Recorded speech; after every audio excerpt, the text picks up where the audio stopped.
Good morning जी। मैं हूं अब्बास शबीर। उम्मीद है आप सब खैरियत से होंगे। दो अहम खबरें हैं आज पाकिस्तान और इंडिया दोनों के लिए। बड़ा अहम दिन है। एम चिन्नास्वामी स्टेडियम बेंगलोर में इंडिया स्ट्रगल कर रहा है न्यूजीलैंड के खिलाफ। इंडिया की बैटिंग लाइन मुकम्मल तौर पर कोलैप्स हुई। विराट कोहली, अश्विन, रोहित शर्मा, जितने उनके टॉप प्लेयर्स हैं, मिडल ऑर्डर है, जो टेल एंडर हैं, मुकम्मल तौर पर फ्लॉप हुए। मुमकिन है शायद विकेट को रीड ना कर सके हों।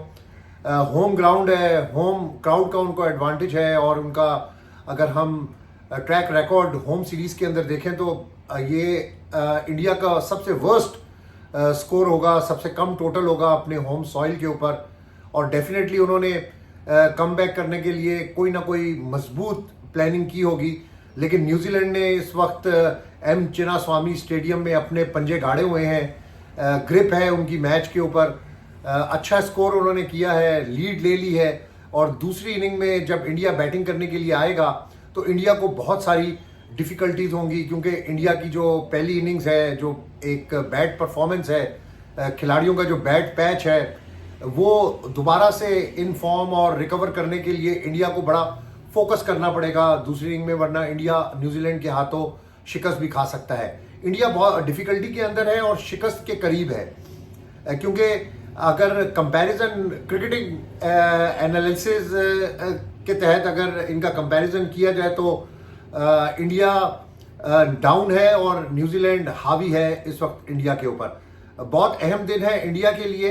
इंडिया को आज न्यूजीलैंड को आउट करना होगा पहले दो सेशंस के अंदर, और उसके बाद जो स्कोर होगा उसको लीड के साथ आगे लेकर जाना होगा, तो ही न्यूजीलैंड के ऊपर इंडिया डोमिनेट कर सकता है और इंडिया को कामयाबी मिल सकती है। हमने कल भी अपने वीलॉग के अंदर ये जिक्र किया था कि जो बड़ी टीम्स होती हैं, जो बड़े प्लेयर्स होते हैं, वो कम बैक कर सकते हैं, वो कम बैक करते हैं। जितना मर्जी प्रेशर हो, चाहे एक इनिंग के अंदर आप 0 के ऊपर आउट हो गए हो, आपकी पूरी टीम कोलैप्स कर गई हो, लेकिन दूसरी इनिंग के अंदर फाइट बैक करना बड़ी टीमों की हमेशा एक निशानी होती है, एक सिग्नल होता है बड़ी टीमों की तरफ से कि हम किसी वक्त भी कम बैक कर सकते हैं। तो अगर इंडिया का हम पास्ट ट्रैक रिकॉर्ड देखें तो इंडिया ने हमेशा बड़े बड़े मैचेस के अंदर कम बैक किया है, बड़ी बड़ी सीरीजेस में उन्होंने कम बैक किया है।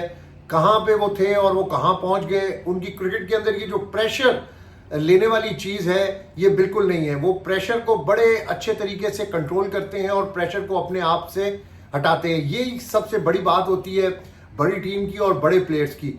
ये चीजें बाकी टीमों के अंदर थोड़ी सी लैक करती हैं, लेकिन होप सो आज India will be on the track और इंडिया कम बैक करेगा इस मैच में। जो क्रिकेट एनालिस्ट कह रहे हैं और जो क्रिकेट शायकीन के मैंने मैसेजेस और जो कमेंट्स पढ़े हैं, इससे बड़ा क्लियर है कि इंडिया किसी वक्त भी इस मैच में कम बैक कर सकता है। न्यूजीलैंड अगर ज्यादा स्कोर भी कर ले तो इंडिया की जो बैटिंग लाइनअप है वो एक स्ट्रॉन्ग बैटिंग लाइनअप है। पूरी दुनिया में इस वक्त इंडिया की बैटिंग लाइन की बात की जाती है, मिसालें दी जाती हैं और कहा जाता है कि अगर किसी ने बैटिंग और प्रेशर से निकलना सीखना है तो वो इंडिया टीम से सीखे, क्योंकि इंडियन प्लेयर्स प्रेशर नहीं लेते। इंडियन टीम कंसिस्टेंट जीतती जा रही है, कोई टूर्नामेंट वो नहीं छोड़ रही, कोई होम सीरीज वो नहीं छोड़ रही, तो विनिंग ट्रैक के ऊपर है। लेकिन एक मैच के अंदर बैड पैच की वजह से आप उनकी परफॉर्मेंस पे क्वेश्चन मार्क नहीं लगा सकते, क्योंकि परफॉर्मेंस के लिए, बैड परफॉर्मेंस के लिए आपको काफी सारी शिकस्त देखनी पड़ती है, जिसके हम काफी सारी आदी हैं। हम काफी अरसे से पाकिस्तान की शिकस्त देख रहे हैं। 2023 वर्ल्ड कप, 2024 वर्ल्ड कप, फिर ऑस्ट्रेलिया सीरीज, फिर बांग्लादेश सीरीज और अब इंग्लैंड सीरीज का जो पहला मैच था उसमें हमने पाकिस्तान की बदतरीन शिकस्त और बड़े बड़े रिकॉर्ड हमने पाकिस्तान के खिलाफ बनते देखे। तो इंडिया के खिलाफ ये रिकॉर्ड नहीं बनेंगे, क्योंकि इंडिया प्रेशर से निकलना जानती है। इंडिया के प्लेयर जो है वो मेंटली तौर पर बहुत स्ट्रांग है। यही कंपैरिजन अगर हम अपनी टीम के साथ करें तो रमीज राजा के मुताबिक हमें एक साइकेट्रिस्ट की जरूरत है। हमारे जो खिलाड़ी हैं वो मेंटली अनफिट है, फिजिकली तो अनफिट है वो, लेकिन उनको मेंटली स्ट्रांग होने के लिए किसी अच्छे और बेहतरीन साइकेट्रिस्ट की जरूरत है। तो ही आप जब मेंटली फिट होते हैं तो आप प्रेशर नहीं लेते और आप गेम के अंदर वापस आ सकते हैं। तो इंडिया के लिए आज एक प्रेशर गेम है, एक नर्व्स गेम है। आज का दिन इंडियन क्रिकेट के लिए बहुत अहम दिन है। उनके होम ग्राउंड पर बेंगलुरु में एम चिन्नास्वामी स्टेडियम में इंडिया डाउन है, न्यूजीलैंड अप है, और इंडिया को ऊपर आने के लिए थोड़ी सी एफर्ट करनी होगी, दोबारा से वो जो शेप है प्लेयर्स की, जो फॉर्म है, उसको दोबारा से ग्राउंड के अंदर आज शो करना पड़ेगा। एक नई क्रिकेट खेलनी पड़ेगी तो इंडिया टीम जो है वो न्यूजीलैंड के खिलाफ पहले टेस्ट मैच में दोबारा से कमबैक कर सकती है। तो hope for the best, wish you best of luck India. लेकिन इस वक्त मैं बार बार ये बात कहता हूं कि न्यूजीलैंड ऑन द टॉप और इंडिया थोड़ी सी डाउन है। लेकिन बड़ी टीमें ऐसे होते हैं, बड़े मैचेस, क्रिकेट बाय चांस, तो इसमें होता है एक इनिंग में कभी कोई ऊपर होता है, एक इनिंग में कभी कोई नीचे होता है। जिस तरह हम अगर बांग्लादेश सीरीज की बात करें तो हमने कई लंबे स्कोर किए, उसके बावजूद भी हम मैच हारे। इंग्लैंड के साथ हमने देखे, हमने स्कोर किया और हम वो मैच हार गए। तो ये कोई बड़ी बात नहीं होती कि कोई एक टीम एक इनिंग के अंदर ज्यादा आउट कर ले, रिस्ट्रिक्ट कर ले टीम को छोटे टोटल के ऊपर, तो कह दे कि नहीं हम जीत गए। तो ऐसा मुश्किल नहीं, ऐसा मुश्किल होता है, इतना आसान काम नहीं होता। दूसरी तरफ पाकिस्तान आज टॉप के ऊपर है, इंग्लैंड डाउन है। साजिद अली, कामरान गुलाम, ये दो जो प्लेयर्स हैं जिन्होंने सीनियर प्लेयर को रिप्लेस किया है, इन पर बड़ा डिपेंड कर रहा है। 2 आउट इंग्लैंड के हो गए हैं और आज का दिन पाकिस्तान के लिए बड़ा अहम दिन है। Sajid Ali, hero of Pakistan cricket, देखें कि कितनी ज्यादती हुई उस लड़के के साथ, कब इसको मौका मिलना चाहिए था और इसको कब मौका मिला। लेकिन चले, जब भी इनको मौका मिला इन्होंने अपनी परफॉर्मेंस साबित की, इन्होंने अपना खेल बताया कि हम भी खेल सकते हैं, हम भी अपनी जगह टीम के अंदर उन्होंने साबित की कि हमारी जगह मेरिट के ऊपर है। इसी तरह कामरान गुलाम को आप देख लें। साइम अयूब बिल्कुल ऑफ कलर है, साइम अयूब को फारिग होना चाहिए। शान मसूद एक अच्छा डिसेंट कैप्टन है, लेकिन परफॉर्मेंस उसकी बिल्कुल फारिग है। अच्छा उसका एटीट्यूड है, बड़ा डिसेंट लड़का है, लेकिन अगर वो परफॉर्मेंस नहीं देगा तो उनकी इस चीज़ों का कोई फ़ायदा नहीं है। उसको परफॉर्मेंस देनी होगी और परफॉर्मेंस दिए बगैर वो पाकिस्तान टीम के अंदर ज़्यादा देर अपने आप को सरवाइव नहीं कर सकता, क्योंकि यहाँ पर बड़े बड़े प्लेयर आए और बड़े बड़े प्लेयर चले गए। बाबर आजम आया, बाबर आजम भी चला गया, अब कई प्लेयर आए और कई प्लेयर चले गए। अगर आप परफॉर्मेंस देंगे तो आपको हम ओन करेंगे, परफॉर्मेंस देंगे तो ये कौम आपको ऊपर उठाएगी, प्यार करेगी। आप परफॉर्मेंस नहीं देंगे तो फिर आपका बाबर आजम वाला हाल होगा कि आपको भी थैंक यू कर दिया जाएगा, थैंक यू वेरी मच, आप अब रेस्ट करें। जब आप दोबारा फॉर्म के अंदर आए, तरोताज़ा हो जाए, तो दोबारा से फिर क्रिकेट शुरू करेंगे। तो इसलिए इंग्लैंड के खिलाफ जो दूसरा मैच है, इसमें पाकिस्तान की वापसी हो चुकी है, पाकिस्तान टॉप के अंदर है। अब आज का दिन पाकिस्तानी प्लेयर्स को पूरा जमकर खेलना होगा, पैशन के साथ खेलना होगा, एग्रेसिव क्रिकेट खेलनी होगी, अटैकिंग क्रिकेट खेलनी होगी और इंग्लैंड को रिस्ट्रिक्ट करना होगा कम से कम टोटल के ऊपर। 2 आउट कर दिए और मैं समझता हूं कि 80% चांसेस पाकिस्तान के इस मैच के अंदर विन के हैं और 20% इंग्लैंड के हैं। फिर मैं कहता हूं, जिस तरह मैंने इंडिया न्यूजीलैंड मैच की बात की कि क्रिकेट बाय चांस है, एक टीम अगर एक इनिंग में ज्यादा अच्छा नहीं परफॉर्म कर सकती तो ये नहीं कह सकते कि दूसरी इनिंग के अंदर भी नहीं खेल सकेगी। नहीं, कम बैक कर सकती है कोई भी टीम, लेकिन मैं जो मैच को देख के एनालिसिस कर रहा हूं उसके मुताबिक Pakistan is on the top और इंग्लैंड डाउन है। और होप फॉर द बेस्ट कि पाकिस्तान मुल्तान टेस्ट में इंग्लैंड को नए प्लेयर्स के साथ, जो नए इमर्जिंग प्लेयर, यंगस्टर्स जिस वक्त पाकिस्तान की टीम के अंदर आए हैं, वो पाकिस्तान टीम को कामयाबी से हमकिनार करवाएं और पाकिस्तान टीम का नाम और पाकिस्तान मुल्क का नाम रोशन करें। Wish you best of luck Pakistan team for the match Pakistan versus England in Multan. उम्मीद है कि आप ये मैच आराम से जीत सकेंगे। कौमी सिलेक्शन कमेटी की बार बार हमारे मुल्क के अंदर तब्दील होती है। इतनी सिलेक्शन कमेटी पूरी दुनिया के अंदर कहीं भी तब्दील नहीं होती। किसी क्रिकेटिंग नेशन के अंदर आप देख लें कि सिलेक्शन कमेटी में बार बार तब्दीलियां, नई सिलेक्शन कमेटी, वो नया सिलेक्टर आ गया, उसने अपनी साइंसदानी कर दी, वो एक नया साइंटिस्ट आ गया, वो अपनी मर्जी की टीम खिला रहा है, उसकी अपनी लाइकिंग डिसलाइकिंग है। तो ये पाकिस्तान के अंदर, ये रूटीन के अंदर ये चीजें चलती रहती हैं। अब एक बार फिर पाकिस्तान टीम की सिलेक्शन कमेटी तब्दील कर दी गई है। सिलेक्शन कमेटी की तादाद जो है वो 7 से कम करके 5 अरकान तक महदूद कर दी गई है। इस सिलेक्शन कमेटी में पहले बहुत सारे फिल इन द ब्लैंक्स थे, जिसमें डायरेक्टर इंटरनेशनल क्रिकेट को भी डाला हुआ था, डोमेस्टिक क्रिकेट को भी डाला था। अब वो डायरेक्टर इंटरनेशनल क्रिकेट का क्रिकेट से ताल्लुक ही कोई नहीं है। एक सिफारिश के ऊपर वो भर्ती है क्रिकेट बोर्ड के अंदर, उसका इंटरनेशनल क्रिकेट से कोई ताल्लुक नहीं, उसको आपने सिलेक्शन कमेटी के अंदर डाला हुआ था।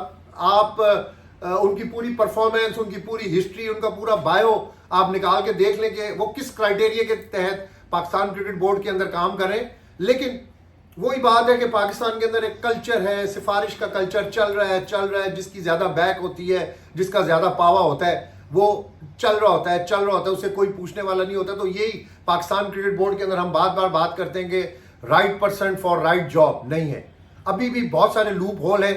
उम्मीद है कि मोहसिन नकवी साहब इन तमाम चीज़ों को बड़े बारीकी से देख रहे होंगे, क्योंकि अभी वो चैंपियंस ट्रॉफी के अंदर भी बड़े बिजी हैं, वो इंटीरियर मिनिस्टर भी हैं, मुल्क के हालात जो हैं सिक्योरिटी के हवाले से भी वो चीज़ों को देख रहे हैं, प्रोटेस्ट भी पाकिस्तान के अंदर हो रहे हैं, तो सारी चीज़ों को वो एट अ टाइम देख रहे हैं, साथ क्रिकेट बोर्ड को भी देख रहे हैं। अभी वो आईसीसी मीटिंग के अंदर दुबई में भी है, जहां पर वो चैंपियंस ट्रॉफी के हवाले से चीज़ों को फाइनलाइज होना है, तो वहां पर भी मौजूद है। तो मोहसिन नकवी साहब डेफिनेटली इन तमाम चीज़ों के ऊपर उनकी नज़र होगी और वो किसी ना किसी दिन आकर जो है वो पूरा रंदा चलाएंगे। उनके माइंड के अंदर होगा कि क्या करना है, लेकिन वो भी प्रॉपर एक टाइम का इंतजार कर रहे हैं कि किस टाइम के ऊपर किसको कहां से। देखे ना, चीज़ों को चेंजिंग हम देख रहे हैं कि काफ़ी सारी चेंजिंग हो रही है, बेहतरी हो रही है। जो पुराने प्लेयर्स थे जो परफॉर्म नहीं कर रहे थे, जो अपनी मनमानियां कर रहे थे, जिन्होंने ड्रेसिंग रूम का माहौल खराब किया हुआ था, जो सियासत कर रहे थे, उनको टीम से उन्होंने स्लोली परफॉर्मेंस बेस के ऊपर, जब उनकी परफॉर्मेंस नहीं है तो उन्होंने उनसे थैंक यू करो। उसकी फाइनल अप्रूवल भी जो बाबर आजम की है वो मोहसिन नकवी साहब की तरफ से दी गई है। तो मोहसिन नकवी साहब बहुत सारी चीज़ों को बेहतर कर रहे होंगे। तो सिलेक्शन कमेटी में इस किस्म के लोग थे, लेकिन इस बार जो सिलेक्शन कमेटी है वो 5 लोगों तक सिर्फ महदूद कर दी गई है। तमाम इख्तियारात जो हैं वो सिलेक्शन कमेटी के पास दे दिए गए हैं। 5 सेलेक्टर्स को मुकम्मल तौर पर बाइख्तियार बनाया गया है। प्लेइंग 11 मुंतखब करने का हक भी उन्हीं का है, उन्हीं को ये ड्यूटी सौंप दी गई है कि जो प्लेइंग 11 होगी वो आप ही ने सेलेक्ट करनी है। ये तजुर्बा माजी के अंदर भी पाकिस्तान क्रिकेट के साथ हो चुका है, लेकिन इसमें होता है कि जो सेलेक्टर्स होते हैं वो अपनी लाइकिंग डिसलाइकिंग, पसंद नापसंद के ऊपर खिलाड़ियों को सेलेक्ट करते हैं और जो नया टैलेंट होता है वो फिर ज़ाया हो जाता है। ये माजी के अंदर पाकिस्तान क्रिकेट के अंदर हो रहा है। मैं वक्त से पहले इन सेलेक्टर्स के हवाले से कोई प्रिडिक्शन नहीं करता, लेकिन इन सेलेक्टर्स ने जो सबसे बड़ा काम किया कि बाबर से रेस्ट करवाया और जो नई टीम इन्होंने इंग्लैंड के खिलाफ मैदान में उतारी है और वो टीम अच्छी परफॉर्मेंस दे रही है। वो टीम की तरफ से जो नए खिलाड़ी हैं उनकी तरफ से ग्रीन सिग्नल दिया जा रहा है, यानी जो परफॉर्मेंस के हिसाब से ग्रीन सिग्नल है वो हमें नजर आ रहा है। लेकिन अगर ये सेलेक्टर कहें कि एक मैच के अंदर ये क्रेडिट लेंगे, ये हमने टीम सेलेक्ट की थी और इंग्लैंड के खिलाफ आपने मैच जीत लिया तो अब हम ही सब कुछ करेंगे, नहीं, ये बहुत जल्दी टू अर्ली होता है। आपको कंसिस्टेंसी देखनी होती है, मैच विनिंग रेशो देखना होता है टीम का कि कौन सी सिलेक्शन कमेटी ने क्या टीम सेलेक्ट की और उसका विनिंग रेशो क्या है, कौन से बड़े टूर्नामेंट इस टीम ने जीते। तो ये बड़ा इम्तिहान है इस सिलेक्शन कमेटी का कि वो किस तरीके से प्लेइंग 11 मुंतखब करेंगे, क्योंकि सारा इख्तियार जो है वो उन्हीं को दे दिया गया है। कप्तान और हेड कोच को 15 रन की टीम के साथ प्लेइंग 11 मुंतखब करने के हवाले से वोटिंग राइट से भी महरूम करके उनके हाथ जो है वो बांध दिए गए हैं। आकिब जावेद, अलीम डार, अजहर अली, असद शफीक और हसन चीमा को पहली बार पाकिस्तान क्रिकेट में पहली बार सबसे ज्यादा इख्तियारात जो है वो इन 5 प्लेयर्स को सौंप दिए गए हैं। 15 की टीम में किसको शामिल होना चाहिए इसका फैसला भी सिलेक्शन कमेटी करेगी। प्लेइंग 11 जो है वो भी सिलेक्शन कमेटी करेगी। बहुत सारी चीजें जो है वो सिलेक्शन कमेटी के कोर्ट के अंदर डाल दी गई हैं। ये बड़ा क्लियर कर दिया गया है कि टीमों के साथ जो 11 अरकान के इंतखाब होगा जो टीम का, उसमें आकिब जावेद, अजहर अली, अलीम डार, असद शफीक और हसन चीमा टीम के कप्तान और हेड कोच के साथ जो प्लेइंग 11 होगी वो मशावरत करके ये टीम बनाएंगे। तो एक चेक एंड बैलेंस बेसिकली रखा गया है कि कोई अपनी मनमानी ना कर सके। जिस तरह बाबर आजम अपनी मनमानी किया करते थे कि इसको खिला लो, इसको निकाल लो, इसको ये होना चाहिए, ये नहीं होना चाहिए, तो अब मेरा ख्याल है कि ये मनमानी जो है वो खत्म हो जाएगी। लेकिन ये अनोखी सिलेक्शन कमेटी है जिसमें अलीम डार एक एम्पायर है, उनको शामिल किया गया है। ये मेरी समझ से बालातर है, लेकिन फिर हम कहते हैं कि सिलेक्शन कमेटी का एक बड़ा फैसला किया गया है, एक नई सिलेक्शन बनाई गई है, एक सिलेक्शन कमेटी, तो इनको बैक करना चाहिए, इनको मौका देना चाहिए। क्योंकि हम अगर टीम को मौका देते हैं, खिलाड़ियों को मौका देते हैं, मैनेजमेंट को मौका देते हैं, तो हमें सेलेक्टर्स को भी मौका देना चाहिए। लेकिन ये सेलेक्टर्स को ये मेरा अपना ओपिनियन है कि ये कोई इतने बड़े सेलेक्टर्स नहीं है और इसमें कोई ऐसी सिलेक्शन की खूबियां भी मुझे नजर नहीं आती। नसीम राजपूत तो आकिब जावेद साहब के बड़े बड़े किस्से सुनाते हैं और कहते हैं कि वक्त आएगा तो मैं बहुत बड़ी बड़ी बातें करूंगा, क्योंकि नसीम राजपूत और आकिब जावेद बड़े इकट्ठे लाहौर कलंदर के साथ रहे, तो नसीम भाई को बहुत सारी चीजें आकिब जावेद के हवाले से पता है। लेकिन मैं कोई जाती पर्सनल चीजों के ऊपर जाना नहीं चाहता, ना मेरी आदत है कि मैं पर्सनल चीजें अपनी इस वीडियो के अंदर डिस्कस करूं। मैं सिर्फ प्रोफेशनल बात करता हूं। अगर क्रिकेट की बात कर रहा हूं तो प्रोफेशनल क्रिकेटर्स की बात कर रहा हूं। अगर किसी की परफॉर्मेंस अच्छी के ऊपर बात कर रहा हूं तो वो अच्छी परफॉर्मेंस है तो उसकी बात कर रहा हूं। किसी की बैड परफॉर्मेंस है, कोई मेरिट के ऊपर नहीं है, तो मैं बात वही कर रहा हूं कि ये मेरिट के ऊपर नहीं है और उसकी परफॉर्मेंस ठीक नहीं है, इसको टीम के अंदर शामिल नहीं होना चाहिए। तो ये सिलेक्शन कमेटी है जो बिल्कुल बाइख्तियार है। प्लेइंग 11, 15 अब ये अनाउंस करेंगे, देखेंगे अब ये क्या करते हैं। तीसरा टेस्ट भी है, आगे ऑस्ट्रेलिया सीरीज है, चैंपियंस ट्रॉफी आगे पाकिस्तान की। वाइट बॉल क्रिकेट बहुत ज्यादा है और बाबर आजम को भी वापस इन्हीं सिलेक्टर्स ने परफॉर्मेंस देकर लेकर आना है, डोमेस्टिक क्रिकेट देखकर लेकर आना है, उनकी फिटनेस को देखकर लेकर आना है। तो इस सिलेक्शन कमेटी के ऊपर बड़ी जिम्मेदारी है, भारी जिम्मेदारी है कि आपकी टीम एक शिकस्त, एक यानी वो कहते हैं ना कि हारी हुई टीम है, और हारी हुई टीम को उठाना, नए खिलाड़ियों को मौका देना और पसंद नापसंद से हटकर मेरिट के ऊपर मौका देना, ये बहुत बड़ी ड्यूटी है और ये बहुत बड़ी रिस्पॉन्सिबिलिटी है। चैंपियंस ट्रॉफी के हवाले से आईसीसी का इजलास हो रहा है, वो अगली वीडियो में के अंदर जब डिटेल्स आ जाएंगी तो मैं बात करूंगा। मोहसिन नकवी साहब वहां पर होंगे, पाकिस्तान को रिप्रेजेंट करेंगे, और चैंपियंस ट्रॉफी का जो मुकदमा है, जो पाकिस्तान के अंदर चैंपियंस ट्रॉफी है, उस मुकदमे को बड़ी अच्छी तरीके से लड़ेंगे। ग्राउंड्स पाकिस्तान के अंदर तेजी से तैयार हो रहे हैं। आईसीसी की टीम यहां पर आकर तमाम इंतजामात को देख चुकी है। सिक्योरिटी टीम्स भी यहां पर आएंगी, इंतजामात को देखेंगी। फुल प्रूफ सिक्योरिटी पाकिस्तान के अंदर है, तमाम खिलाड़ियों को फुल प्रूफ सिक्योरिटी दी जाती है। पाकिस्तान क्रिकेट के लिए बहुत ही सेफ और पीस कंट्री है। उम्मीद है कि चैंपियंस ट्रॉफी पाकिस्तान के अंदर होगी, पाकिस्तान के ग्राउंड्स के ऊपर होगी। और एक बार फिर जाते जाते ये बात कर रहा हूं कि इंडिया टीम भी मुझे उम्मीद है कि पाकिस्तान आएगी। ये जो मीडिया के ऊपर बातें हैं और ये जो क्योस है, ये क्योस खत्म होगा जल्द अज जल्द। बीसीसीआई इस चीज को अनाउंस करेगा चैंपियंस ट्रॉफी के हवाले से भारतीय टीम की शमूलियत पाकिस्तान के अंदर। और उम्मीद है कि क्रिकेट पॉइंट ऑफ व्यू को देखते हुए, सियासत से दूर रहकर क्रिकेट लवर्स के जज्बात को देखते हुए बीसीसीआई इंडिया को पाकिस्तान आने की इजाजत देगा और इंडिया के प्लेयर्स पाकिस्तान के ग्राउंड्स के ऊपर खेलेंगे। और चैंपियंस ट्रॉफी के अंदर आपको पाकिस्तान के अंदर एक नया फ्लेवर और एक नया रंग नजर आएगा। अब्बास शबीर को अब तक के लिए इजाजत दीजिएगा। अल्लाह ने के बाद।